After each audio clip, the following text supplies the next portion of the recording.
Welcome to Telegraph Studios.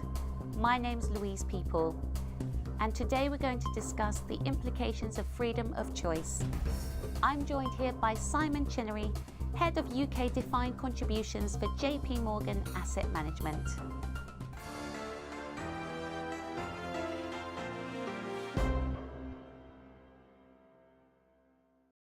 So, give me 3 points that I should, if I was looking as an outsider, what would be those 3 points that you'd highlight?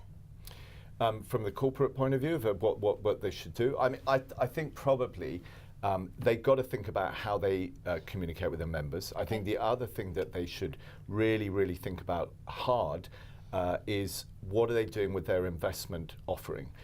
Most of their members are likely to be in a default plan where basically they've said, the members have said, you do it for me, and they are at the moment probably in a glide path, a life cycle glide path, which mechanistically will move people from higher risk investments, equities, down into bonds and cash. The reason for bonds and cash is because that's when you bought it. In the old days, you would have bought an annuity. Yes. Well, evidence so far would suggest that annuity sales have fallen by at least 50%. And the research that I've seen suggests that annuities are going to remain at relatively depressed levels over the next few years. So the question for the corporate and for the pension plan is, what are they going to do? And critically, if they're not buying an annuity, then surely actually gliding somebody down to bonds and cash is not a good thing to do. And the final thing, the final challenge will be trying to work out what people are going to do because they can take their money from age 55. So how should companies address these issues and these challenges? I think the key from the company's point of view is really to step up their engagement with members. And this is critical because it means that people then will be much more prepared for their retirement, for being able to address and take responsibility for the options that they're given under this freedom and choice. And so engagement, not just in terms of a one-off, but a continuous engagement, getting people to think about what will happen in retirement, getting them to think about the consequences of any decision they may make. If I can give you one example of that, if they're now allowed to take cash when they're 55 years old.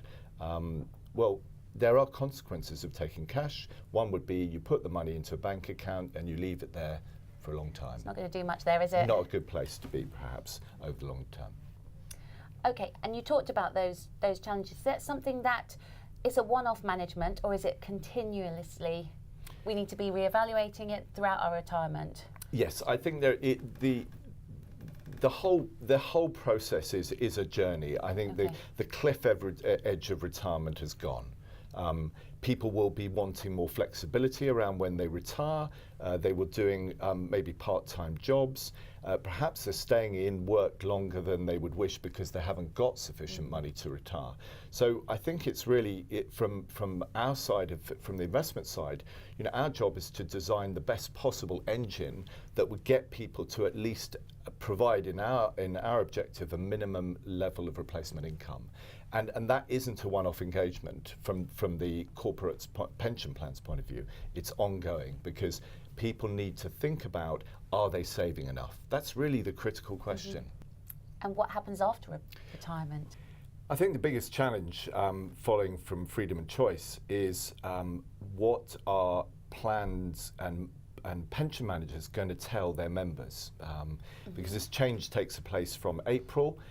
There is a thing called the guidance guarantee, which the government promised would be out by April, which should be able to clarify what people's options are. However, we still don't know exactly the details of that, so many companies are worried about what they can or are able to tell their members. Well, actually, I was just going to say, before you can get to retirement, if they don't do this, the company's got a problem because the company is going to go, I've got all these people that actually can't retire and I can't move them off the books. So that's succession planning that's going to be challenging.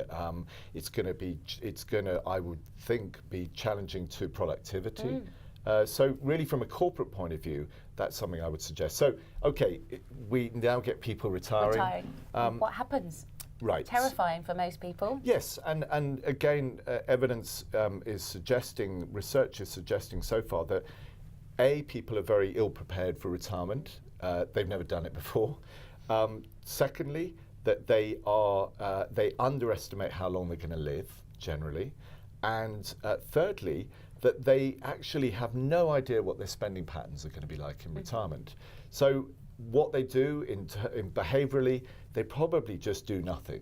Right. And if they do nothing, what that looks like is they may just say, I'm going to take my money and put it in the bank account, and then I'm going to think about what I'm going to do, and then I'm going to do it. And of course, they never quite get around to doing it. And so we think from a company point of view, it's really important that the company, again, engages with members to say, think about the options that you have and think about the consequences of your options. We believe that it is likely that a majority of people will remain defaulted, even in retirement. They won't know what to do, they just want somebody to do it for them, and all they'll want is access to that money so they can draw down income when they need it. And we think there's a huge market for that. Now we talk about your program, what you have in place. What about the risk element? Yeah, and I think that, again, this is where the clarity of communication around what these options are and what the consequences of taking any of these options. And if somebody feels that they do not want to take any risk, if they feel that they need certainty, then actually an annuity is appropriate for them.